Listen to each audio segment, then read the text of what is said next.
Alors déjà, première partie, quand tu as un liquide qui est mouillant, du coup, ça veut dire que sa surface, elle va faire comme ça, elle va être totalement plate. Donc ça veut dire qu'il est totalement mouillant et son angle, du coup, θ, il va être égal à 0.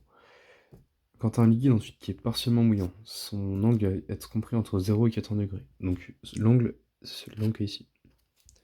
Donc quand l'angle est égal à 0, comme ça, c'est mouillant. Et quand c'est entre 0 et 90, c'est partiellement mouillant.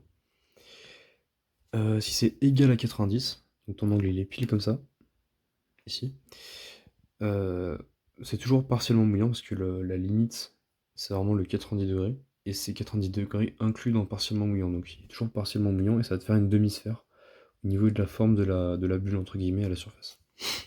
Et une fois que c'est non mouillant, ta bulle elle va carrément faire un angle entre guillemets négatif, donc supérieur à. Enfin pas négatif mais supérieur à 90 degrés, qui part du coup dans l'autre sens. Donc entre 90 degrés et 180 degrés. Donc, le max qu'on peut avoir c'est bien une boule de cours, donc 180 degrés. Et dans ce cas-là on est totalement non mouillant. Donc nous dans notre cas ici on s'intéresse à.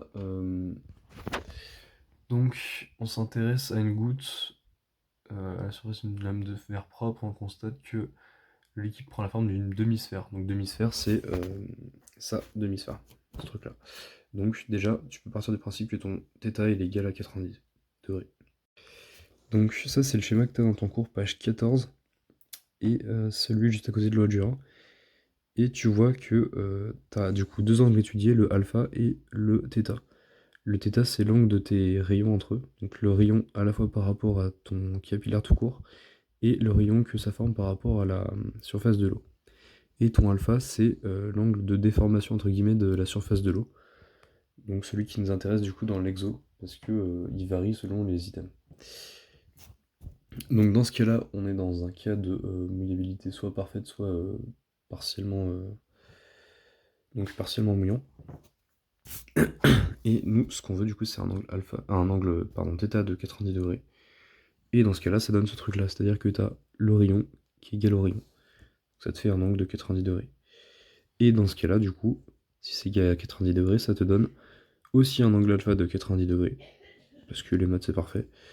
Et du coup, t'as bien une surface qui est plate.